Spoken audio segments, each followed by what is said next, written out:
Freedom Radio Hour. Live on Capital Radio 91.6 FM. All right, everybody. Welcome to another edition of the Freedom Radio Hour. I'm your host, DJ Adam Cruz, and we're live and direct right here on Capital Radio 91.6 FM, the heartbeat of Sudan, and on the web at freedomradiohour.com.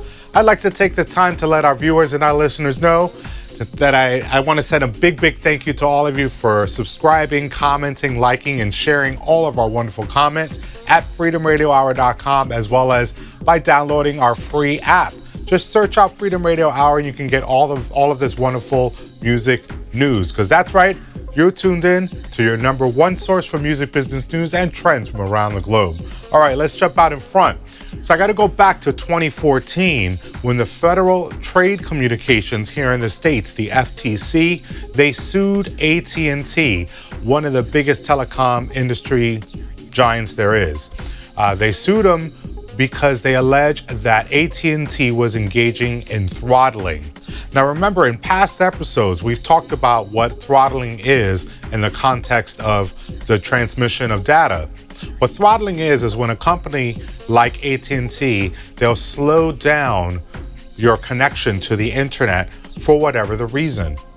In the case of this lawsuit, the FTC alleges that AT&T promised unlimited data plans to its consumers, and over 90% of the time, it engaged in throttling after the fact.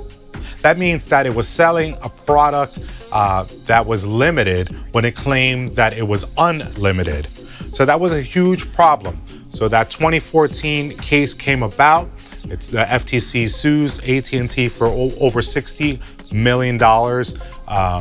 And they go back to 2011 to recount the prior 3 years of activity or bad behavior on AT&T's part.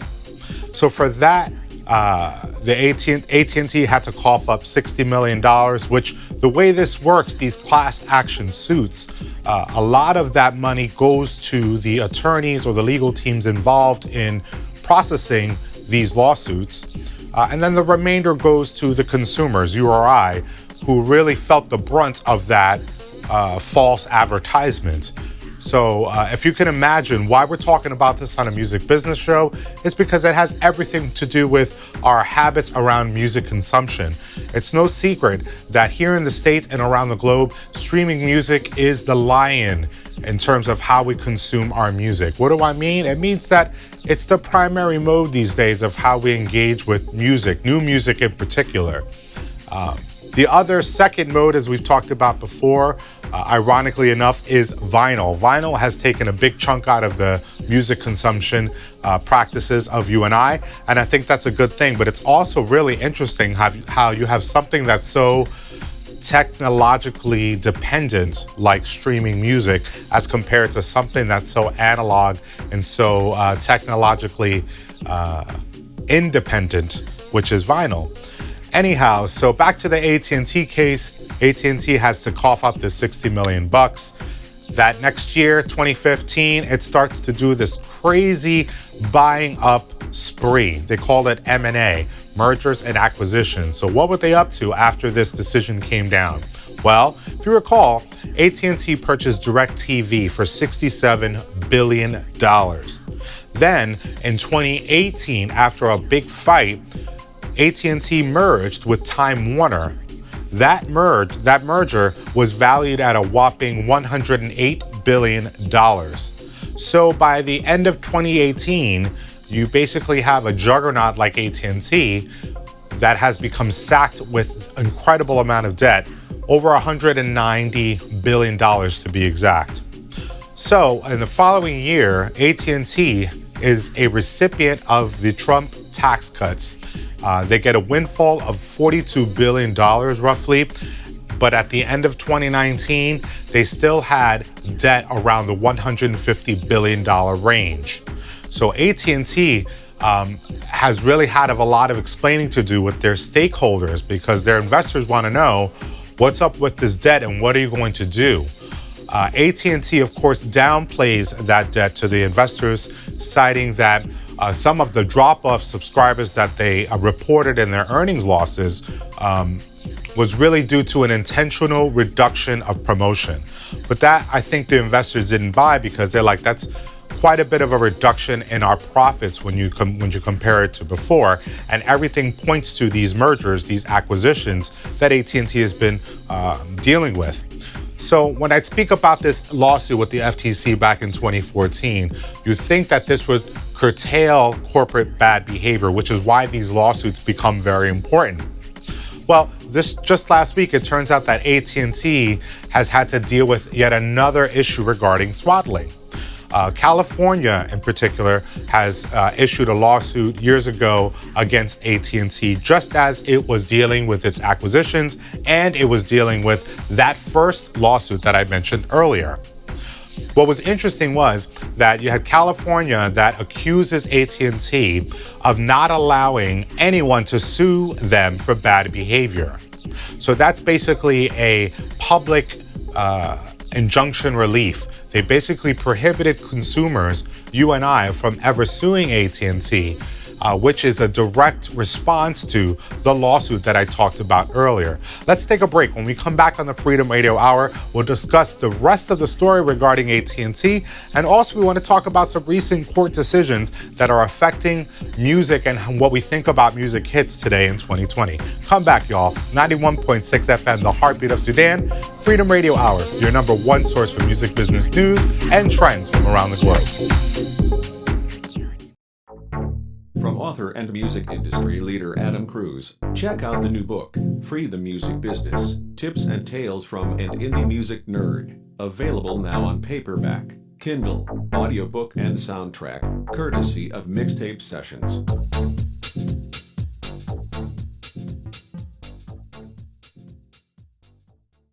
Freedom Radio Hour. Live on Capital Radio 91.6 FM. And we're back live on Capital Radio 91.6 FM, the heartbeat of Sudan, and on the web at freedomradiohour.com. I'm your host, DJ Adam Cruz, and I want to thank you for joining us. We're your number one source for music business news and trends from around the globe. Let's jump right back into it. Okay, so before the break, we were talking about AT&T and all the troubles that it's been experiencing lately. So last we broke, we were talking about two different lawsuits that AT&T has been dealing with as it's in the middle of acquiring DirecTV, as it's in the middle of merging with Time Warner. So there's a lot of mess there. AT&T's second lawsuit comes up in California. What's the lawsuit around? It alleges that AT&T engaged in what's called prohibiting consumers from being able to sue them for their bad behavior. You see, they had just adjudicated that prior lawsuit in terms of 2014, like I was telling you before. And so AT&T, in terms of protecting its own interests, wanted to institute this ban. So in California, they prohibit what's called public injunction relief in any forum. But that original decision came down in 2016, and it sided with them. But then there was an appeal around that, and it turned over. Why? Because the state's arbitration laws changed, and so the interest of the state mandated that these companies always allow for some sort of public relief, some sort of public injunction relief. Why? Because you have these lawsuits around throttling and other bad behavior that companies like AT&T engage in. And so what are the legal recourses when you basically ban people from being able to sue you? So California says you can't do that. It's against our public policy, and therefore that rule you want to institute where you ban people from suing you is not upheld. That just came down. Of course, AT&T has appealed that, and the decision that we've heard about that's come up in last week has just upheld that agreement that I just told you. So AT&T is in some trouble. They have a lot of debt. They have a drop off in their number of subscribers that AT&T is minimizing to their investors. They're saying, that's okay. We had this intentional time where we were going to take a break on promoting anything. So that drop off that you see in the report, that was intentional. But really, it was the fact that I think that AT&T was saddled with a lot of debt. combined with these two lawsuits, also combined with 2019's barrage of new streaming services that launched. Think about Disney Plus, ESPN, and others that have started to come up with customized apps, and they all vie for your dollar. I think that AT&T thought that it was going to use the merger with Time Warner, the DirecTV acquisition, and other things to really increase its profit and make a big dent in terms of the competition when you think about Netflix, Apple, and Amazon. I don't think that's fared well for Apple, and I think it's a sign that what you're seeing is obvious attempts by telecom and other industries trying to consolidate their power. And what they do is they will test the waters around what they're allowed to do by responding to these lawsuits when they come. And those lawsuits affect changes in the laws that are either in favor of or against public interest or corporate interest. So I think it's important that we talk about AT&T and telecom in a music business show because it's primarily how we are engaging on the internet. I'll give you some anecdotal evidence. Think about a town like Granville, Tennessee. It's about an hour east of Nashville. And it's the kind of town that is very rustic and rural, very quaint, very simpler time kind of vibe that you get when you visit this town. It's so quaint and so simple and so picturesque that it's attracted a number of tourists that want to get away from the busier contemporary areas or metropolitan areas. They want to get away to sort of the woodsier areas. So towns like Granville have been able to monetize on the fact that this quality exists in their town. So they haven't been inviting tourists and enticing tourists to come and visit this town to the tune of now 35,000 tourists a year will visit Granville, Tennessee. But what's their big problem when these tourists arrive? It isn't just infrastructure or say roads, which would be the sort of obvious thing. The other issue that they're dealing with is lack of quality internet, no broadband.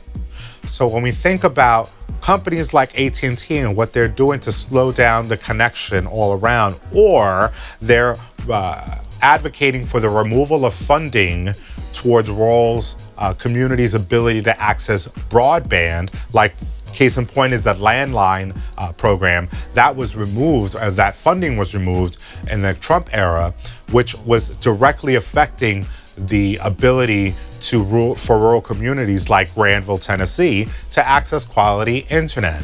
So that's their big issue, because now you have all these tourists coming to this beautiful town to take advantage of its quaintness, one of its beautiful qualities, yet the first thing that they're asking for are Wi-Fi passwords and internet connection codes. So that stuff is very impactful to local economies that utilize and depend heavily on technology to boost their tourism in this case.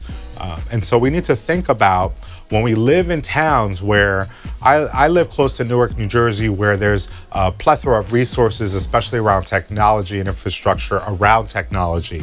But I think we often tend to live in a bubble around these issues because we may not have ever visited a quaint town like Granville, Tennessee, for example, to understand the big problem that's occurring around the push-pull between telecom and your access to the internet. Let's take another break. When we come back, let's break down more of this music business news right here on the Freedom Radio Hour. Capital Radio, 91.6 FM, the heartbeat of Sudan. Come back with us. From author and music industry leader Adam Cruz, check out the new book, Free the Music Business, Tips and Tales from an Indie Music Nerd. Available now on paperback, Kindle, audiobook, and soundtrack, courtesy of Mixtape Sessions.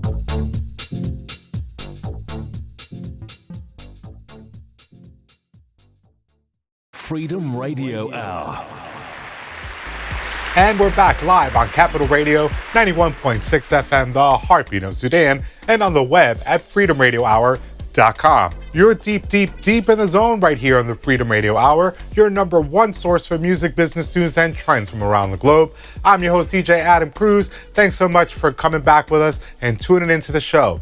So let's get into what's happening now in terms of music copyright. Some things to look out for the year. Break it down, some trends for y'all.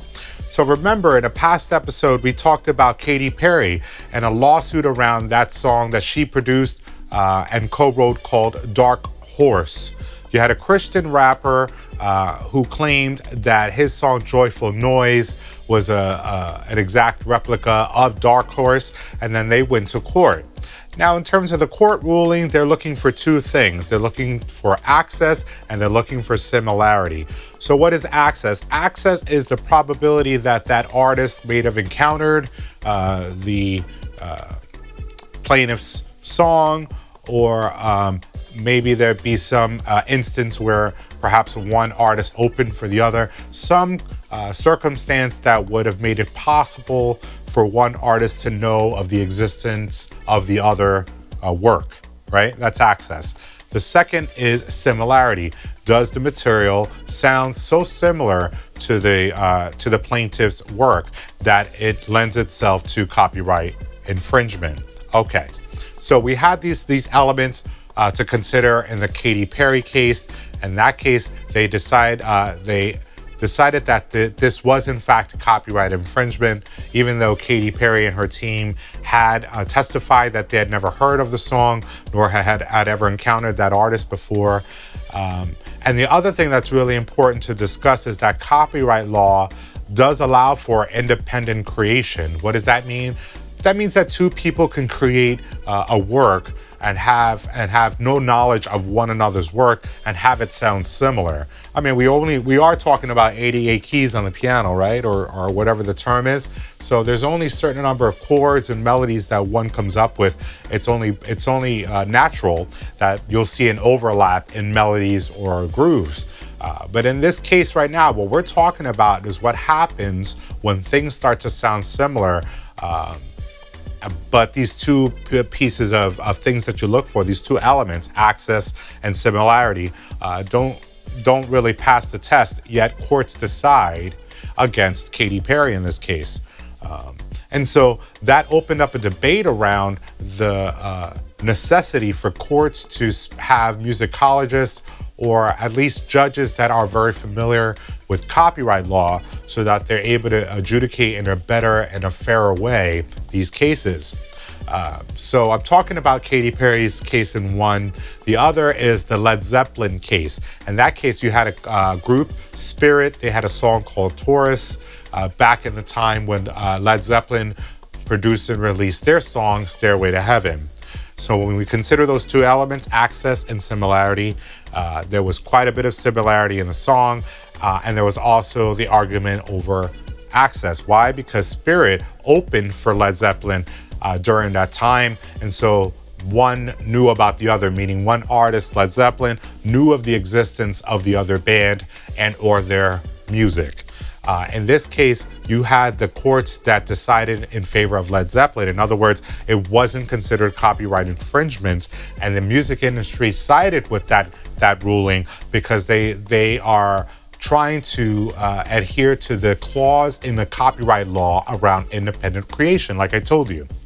So right now you have these rules and elements that are in place to decide these things, but the rulings that are coming back aren't aligning with this threshold, these pieces that you need in order for the cases to be decided a certain way. So what are you going to see in 2020 and 2021 and going forward? You're going to see a barrage, a plethora of lawsuits that will come up to argue these very things because, as I've told you earlier, it's only natural that melodies and grooves and chords tend to overlap or sound similar. And so you're going to see a spike in the number of lawsuits. Now, what have record labels done to try to combat some of what might be coming up? Well, they have retained musicologists. So they will produce a song. Can you imagine this? You produce a song and then you send it to a musicologist who will comb through the song to try to pick out similarities in other copyright copyrighted material and to discuss that, to address it in some way. So I think that's very interesting that you'll see a shift in terms of delivery towards the music when it's done. It's not like you're going to send it to, say, mastering first. You might have to send it to your musicologist first, and then it'll go to mastering. So I think it'll change the structure of the supply chain, if you will, in terms of getting music out to the market. But those are not cheap. They're upwards of, from $20,000 to $250,000 a year to have this kind of team in place. So most people can't afford that. Most independent artists like you or I can't really afford that. So what are we going to have to do? We are going to have to basically be left to the lions in terms of what claims might come our way, because something we created sounds similar to something else. Now remember, I'm the kind of producer and DJ that loves dance music, and dance music has a lot of elements that are all similar between each other. That 4-on-the-4 beat, for example, the use of hi-hat and snare, that sequence is pretty prominent in most dance records. So now we're going to be suing each other for snare songs and hi-hats, snare sounds and hi-hats and such, because we have these cases to look at as a reference. It sets a precedent. So I think we're going to see a lot in terms of that, and the copyright board in terms of how much they're willing to pay for mechanical royalties. That's a lot of information coming out that is going to change the landscape of music and music consumption. But also when we talk about our internet connection, which is the primary way that we consume music, we have to be very careful, because they're basically playing around with our connection and our ability to enjoy music and art by slowing down or speeding up connections and turning it off completely. And imagine when you live in a far off place like, say, Granville, Tennessee. I don't mean to say far off like some far off land, but I mean just a place that doesn't have the level of access to technology that we take for granted in, say, a bigger city. We need to pay attention to the implications of these rulings that come up, because it affects us all, whether we think about it or not. Anyway, that's all the time we have for today. Thank you so much for tuning into the Freedom Radio Hour. Make it your business to visit us on the web at freedomradiohour.com. Download our free app, and also just share, like, and let everybody know that the Freedom Radio Hour is here to give you that #1 music business news and trends from around the globe. Have a great weekend and a great week ahead. I'll see you next time. Peace.